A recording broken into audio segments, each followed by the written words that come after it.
Эстония стала в последние годы очень привлекательной страной для иностранных инвесторов. В связи с этим региональные промышленные зоны страны интенсивно развиваются. Об этом рассказал примар Кохелайской волости Хепнер Хейки, отметив при этом, что в поселке, где он является в настоящее время мэром, имеются 2 промышленных парка, в которых функционирует около 30 фирм и различных промышленных предприятий. О том, как развивается промышленный парк в Кохела и самые важные моменты организации и функционирования деятельности парков, рассказывает мэр района. Мы сделали детальную планировку, чтобы было, куда должен этот парк прийти, дороги, инфраструктура. Это самое важное все-таки для индустриального парка.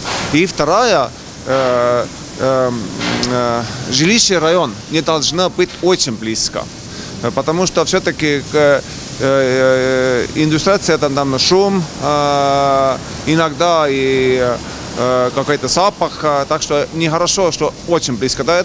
Если следить эти смыслы, тогда больше проблем-то в принципе нету. Одно из успешных предприятий, которое функционирует на территории промышленного парка Кохела, это компания Norcar BSB, отмечает мэр поселка. Данная компания в процессе своего развития достигла высокого уровня, став одним из ведущих мировых производителей оборудования для звероводческих хозяйств и завоевав сильные рыночные позиции во всех 3 секторах своего производства: оборудование для звероферм, мини-погрузчики, промышленная автоматика. Общая площадь 3700 квадратных метров. На первое время хватает, и у нас перспектива можно развиваться, поскольку земли у нас где-то 20 тысяч квадратных метров. Поскольку наш регион имеет тесные связи с Молдавой, когда, я думаю, весной от нас поедет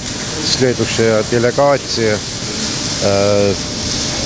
заключит новые договора, новые сотрудничества, так что, я думаю, это случится в следующем году. Компания Norcar BSB в Эстонии занимается в основном заказами по изготовлению различных деталей для оборудования, а сбор самих мини-тракторов происходит уже в других странах, рассказывает инженер-мастер данного предприятия. Это, в общем-то, все считается как заготовительный участок, потому что это заготовка для последующей обработки.